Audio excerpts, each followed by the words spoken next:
who sounded ready to pogo off the face of the earth in three-chord tantrums such as Basket Case. Between Billy Joe Armstrong's adenoidal snarl and Trey Cool's maniac drums, Green Day seemed like a Saturday morning cartoon version of the Young Ones, three cheeky monkeys who came to raid the bar and disappear. But here they are with American Idiot, a 57-minute politically charged epic depicting a character named Jesus of Suburbia as he suffers through the decline and fall of the American dream. And this from the boys who brought you Dookie. I must say at this time that the band has had an attitude of being rather party-hardy, and as most bands do, although they've been very commercialized, and some people would say sanitized and mass-marketed version of punk rock. This isn't the hardcore stuff, I don't guess, but they've taken it to a more popular level. American Idiot is the kind of old-school rock opera that went out of style when Keith Moon still had a valid driver's license. In the tradition of The Who's Tommy, Yes's Relayer, or Styx's Kilroy Was Here, since Green Day are punk rockers, they obviously have a specific model in mind. Husker Du's 1984 Zen Arcade, which I highly recommend. Wonderful album. Husker Du is what was known back then as an underground band from Minnesota, which showed how a street-level hardcore band could play around with storytelling without diluting the primal anger of the music. On American Idiot, the 13 tracks segue together, expanding into piano balladry and acoustic country shuffles. The big statement, Jesus of Suburbia, is a 9-minute, 5-part suite with Roman numeral chapters including City of the Damned, Dear Beloved, and Tales of Another Broken Home. American Idiot could have been a mess. In fact, it is a mess. The plot has characters with names such as St. Jimmy and What's-Her-Name, young rebels who end up on the boulevard of broken dreams. But the individual tunes are tough and punchy enough to work on their own. You can guess who the American Idiot is in the bang-up title tune.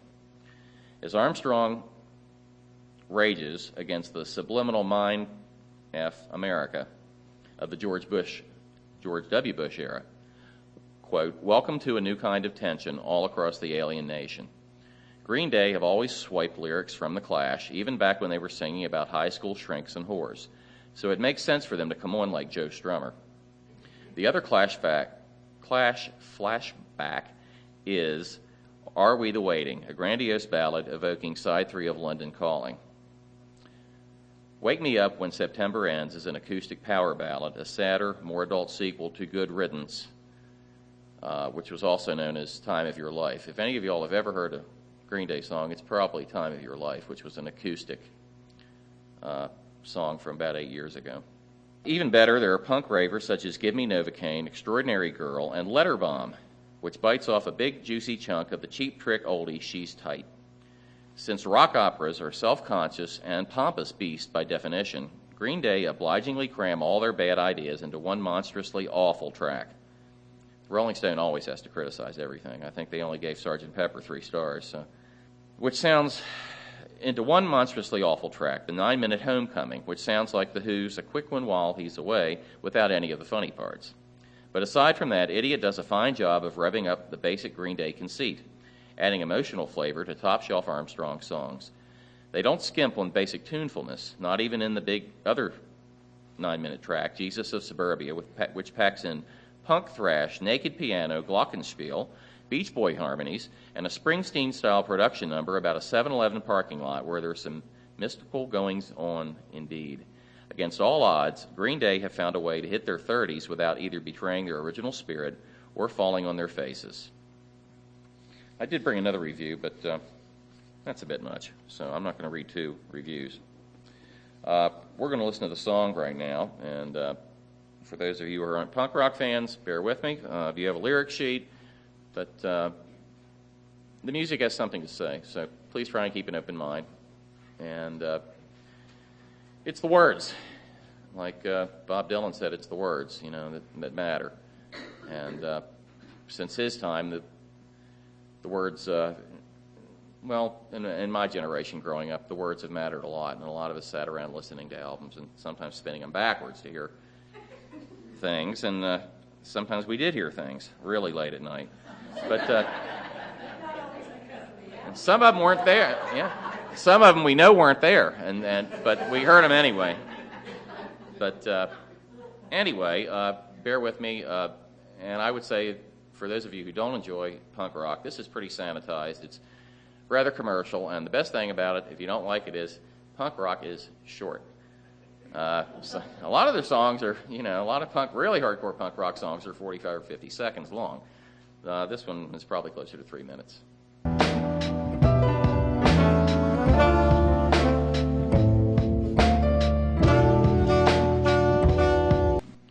All right. If you believe it or not, the album won Best Album of the Year Grammy for 2004. And a lot of people that I've heard on radio and on the internet have compared this album to The Who's Tommy, as I said, to The Who's later album Quadrophenia from 1974, and even, believe it or not, to Sgt. Pepper's Lonely Hearts Club Band from the Beatles. Now, they're similar in the sense that they're considered sort of concept albums, which is a rather broad title, but the general idea is that they're telling a story rather than simply stringing together a group of pop hits that have no other relation to each other except that they were written and recorded and that they sounded good together. And so the album supposedly tells a story. I'm not going to get into the big picture of the entire album, the whole opera, as it were. Maybe someday there will be an opera produced from this, as there has been from Tommy. Of course, Tommy was brought out in 1969. It was basically premiered at Woodstock and has been called the first rock opera. This album would be somewhat in that vein, but with punk music, and it's been a lot of years. So things are different today. Things are more commercial. It's rather odd that I latched onto this album, I suppose. I've had a interest in rock and roll music for a long time, but not punk music to this extent. And when I went up to have a friend do some dental work in Richmond in late December of last year, he was playing the album constantly. As a matter of fact, in the middle of a root canal, I was introduced to the album and immediately liked it. So.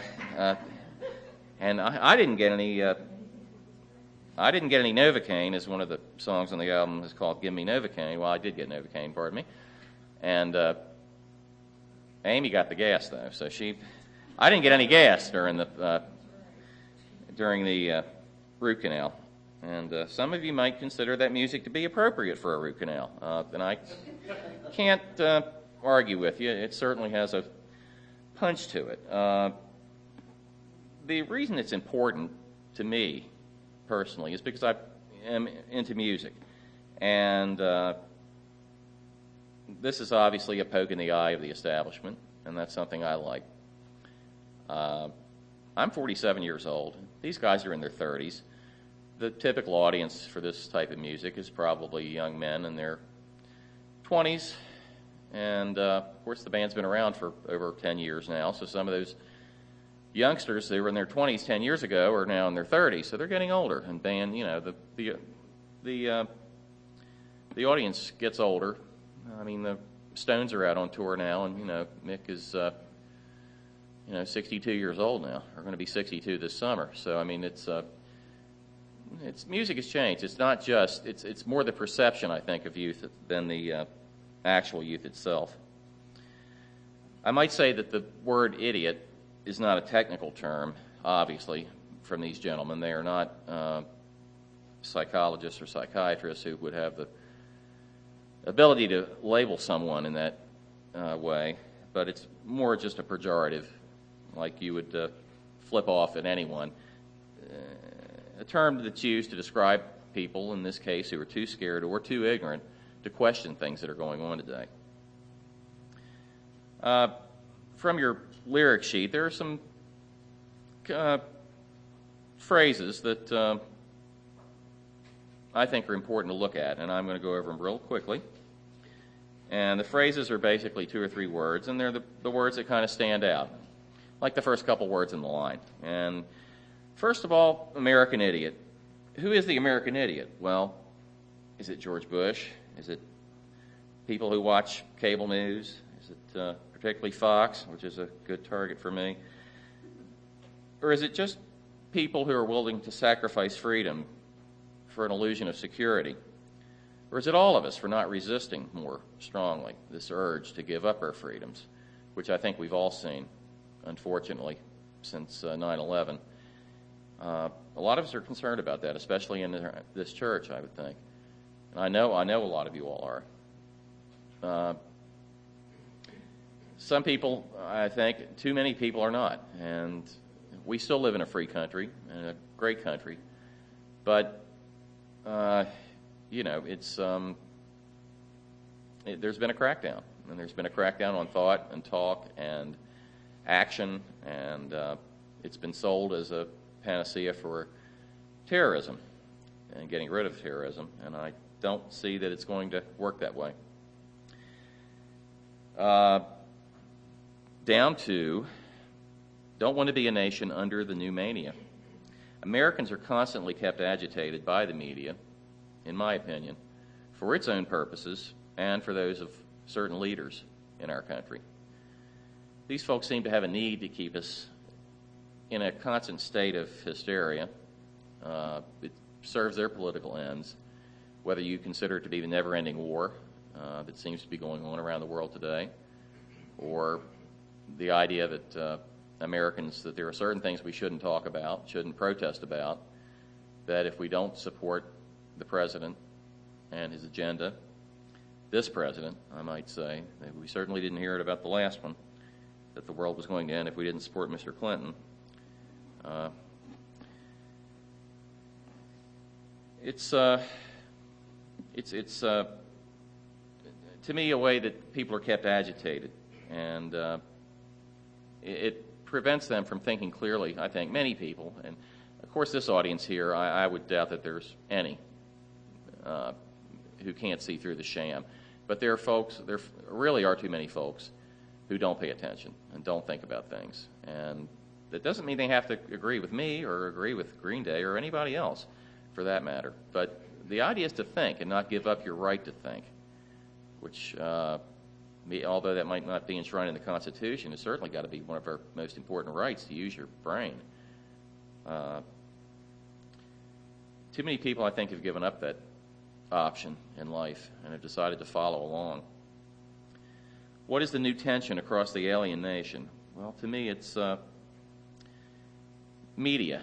Media spreading their own news that's distorted and is there to keep us perpetually scared. But it's scared of what? What are we there to be scared of? Terror? Are we to be scared of death? Are we just supposed to be scared of the unknown? Well, needless to say, we're not likely to be killed in a terrorist incident.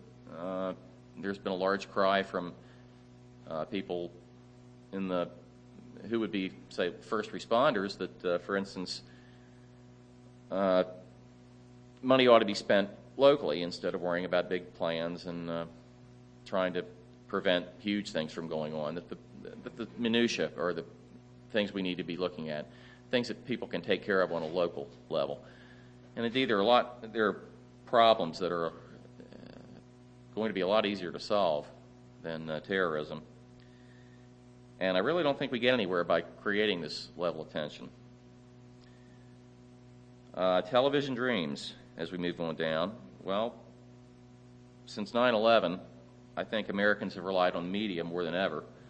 I know when on 9/11 I was sleeping, I was out of work, my son came running into the room and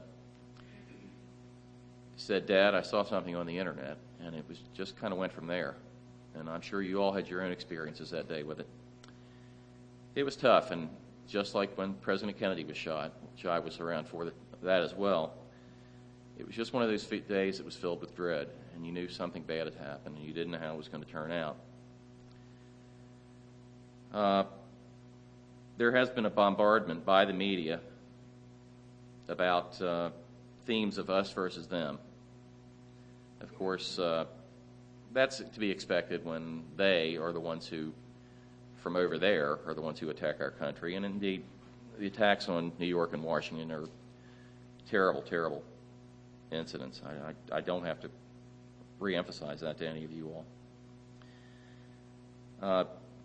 The crux of this is not so much to blame the administration or to blame the American people, but I think the blame that Green Day, for instance, is pulling out is on the media, and the fact that their compliance with the administration and the true believers who've gone from years ago decrying the, quote, liberal media that runs the country,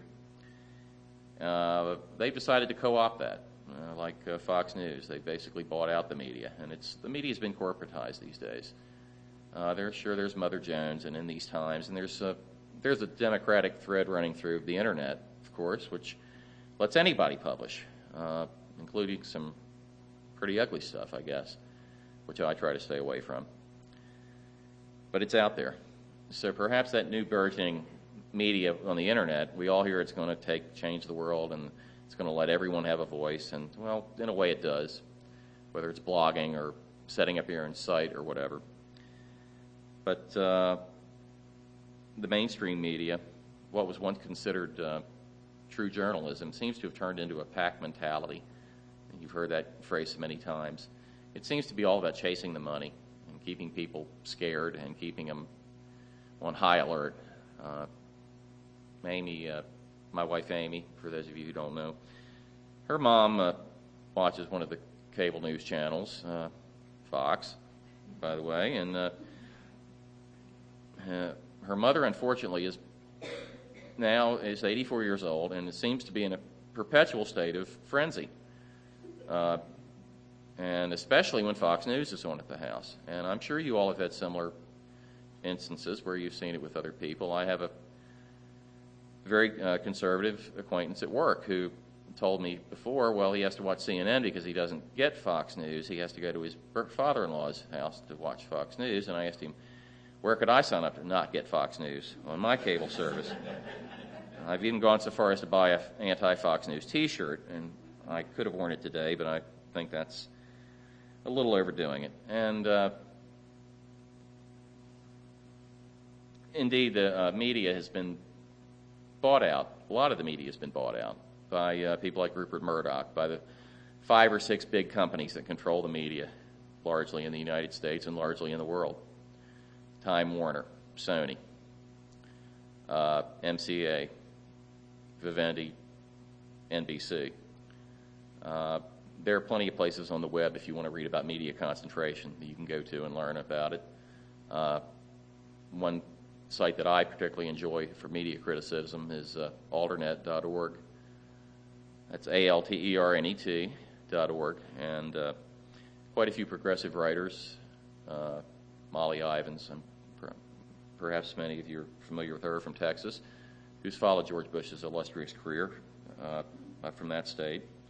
She's a fine writer, and there are quite a few other people, also with a dash of say libertarianism, people who are worried about giving up their rights. Well, somehow we think, as it says in the song, we're not the ones you're meant to follow. Well, yes, this UU audience is different.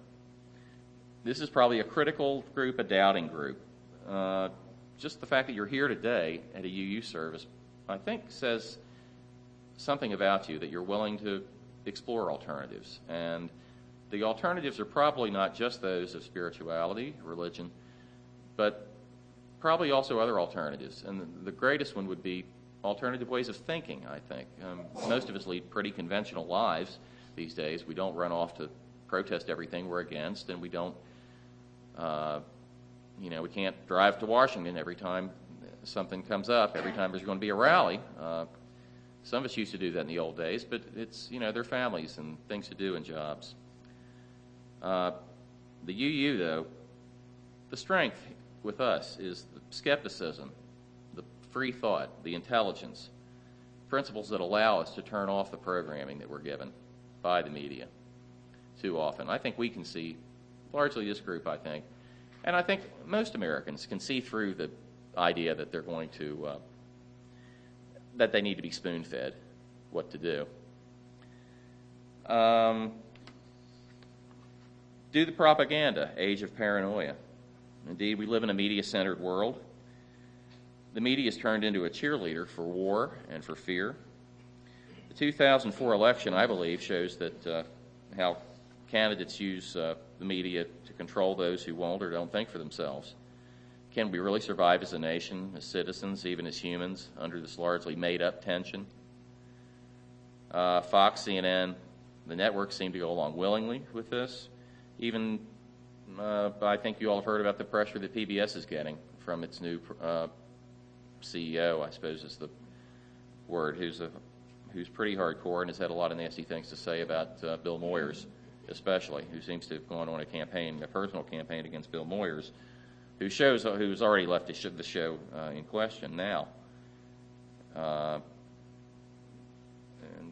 PBS, on the other hand, has always, in my opinion, been very fair to both sides. They have a TV show on every week with the Wall Street